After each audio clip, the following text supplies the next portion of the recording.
Assalomu alaykum internet tarmog'i kuzatuvchilari. Siz ayni damda Hazoras 24 informatsion dasturini tomosha qilmoqdasiz. Sizlar bilan Maftuna Kuryozova. Yurtimizning barcha go'shalarida bo'lgani kabi, Hazoras tumanida ham 9-may xotira va qadrlash kuni tadbir o'tkazildi. Tuman markazida bunyod etilgan xotira maydoniga tuman hokimi, huquq-tartibot idoralari rahbarlari, tuman hokimligi vakillari, davlat va jamoat tashkilotlari rahbarlari, urush va mehnat faxriylari, huquq-tartibot idoralari xodimlari va keng jamoatchilik vakillari yig'ilishdi. Tadbir davomida tuman hokimi Maqsudbek Abdullayev boshchiligida xotira maydonida qad rostlagan Motamsaro ona haykali poyiga guldastalar qo'yilib, Ikkinchi jahon urushida halok bo'lgan vatandoshlarimiz ruhiga hurmat bajo keltirildi. Albatta, urushning achchiq zarbalariga dosh bergan, buyuk g'alabaga ulkan hissa qo'shgan, ozodlik va erk kurashlari, yurtning asl qahramonlarini e'zozlash, ulardan ibrat va namuna olish har bir inson uchun muqaddas burchdir. Bugun Hazoras tumanidagi Pichoqchi mahallasida 9-may xotira va qadrlash kuni oldidan xotira maydonining ochilish marosimi bo'lib o'tdi. Xotira marosimida o'tganlarni xotirlab gulchambarlar qo'yildi va ta'zim bajo etildi. Ushbu xotira maydoni ilgari ko'rimsiz holatda bo'lib, tadbirkorlar homiyligida qayta ta'mirlanib, foydalanishga topshirildi. Xotira maydoniga Pichoqchi hududidagi 300 dan ortiq urush qatnashchisining nomi yozilgan. Tadbirda tuman hokimi, huquq-tartibot idoralari rahbarlari, davlat va jamoat tashkilotlari rahbarlari, urush va mehnat faxriylari, keng jamoatchilik vakillari yig'ilishdi. Pichoqchi qishlog'ida 1999-yil Hashar yo'li bilan Ulug' Vatan urushida qatnashib halok bo'lgan yigitlar xotirasiga xotira maydoni barpo qilingan edi. Biz yaqinda mana shu xotira maydonini qaytadan rekonstruksiya qilishni oldimizga maqsad qilib qo'ygandik. Mana bugun xotira kunida qishlog'imiz aholisiga bir ziyoratgoh qilib, bugun foydalanishga topshirdik. Mana shu xotira maydonida Pichoqchi qishlog'idan urushda qatnashib halok bo'lganlarning 300 dan ortig'i nomlari kiritilgan. Bizning maqsadimiz kelajakda yosh avlodlar ham mana shu bizning ota-bobolarimizni eslab, mana shu tinchligimizning asosiy sababchilari mana shu ota-bobolarimiz hisoblanadi. Hazoras tumanidagi Ikkinchi jahon urushi qatnashchisiga ehtirom ko'rsatildi.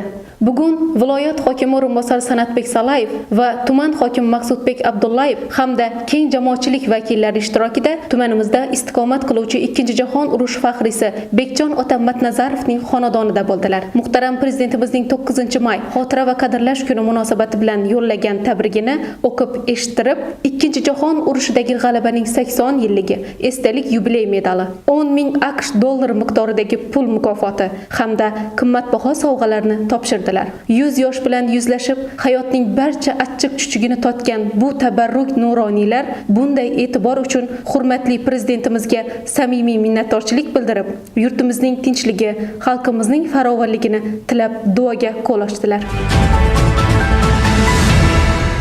Ustoz muallimlik kasblarining eng mashaqqatlisidir.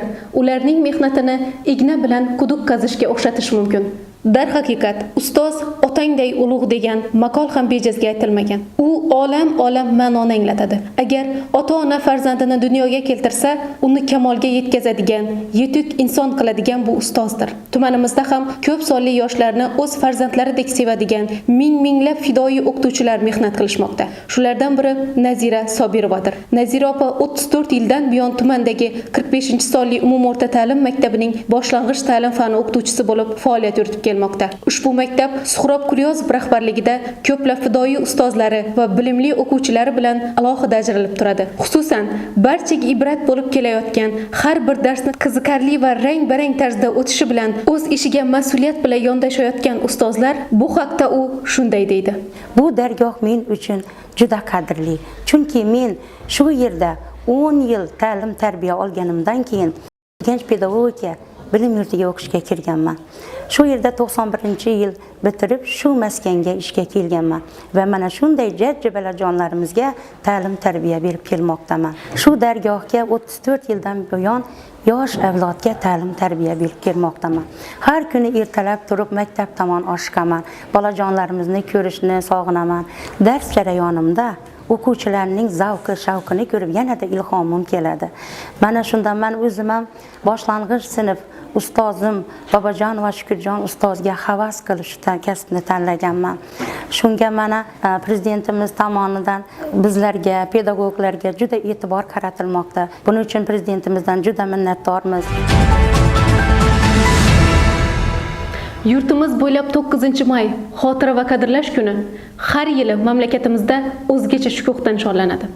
Bu borada davlatimiz rahbari tomonidan joriy yil 19 fevralda Ikkinchi jahon urushida qozonilgan g'alabaning 80 yilligi hamda xotira va qadrlash kuniga tayyorgarlik ko'rish, munosib nishonlash to'g'risidagi qarorning imzolanishi muhim qadamlardan biri bo'ldi. Albatta, vatan ravnaqi, tinchligi va himoyasi yo'lidagi qahramonlik aslo unutilmaydi. Tumanimizda ham 103 yoshni qarshilagan Bekjon Otamatnazarovning qahramonligi, vatan uchun ko'rsatgan fidoyiligi doimo e'zozdadir. Bugun Hazoras tumanida joylashgan Davlat xavfsizlik xizmati chegara qo'shinlariga qarashli harbiy bo'lim xizmatchilari Ikkinchi jahon urushi faxriysi Bekjon Otamatnazarov xonadonida bo'lib 9-may xotira va qadrlash kuni bilan muborakbod qilib, esdalik sovg'alarini topshirdilar. Ushbu tadbirda O'zbekiston Qizil yarim oy jamiyati tuman bo'linmasi rahbari Gulnora Matmurotova ham ishtirok qildi.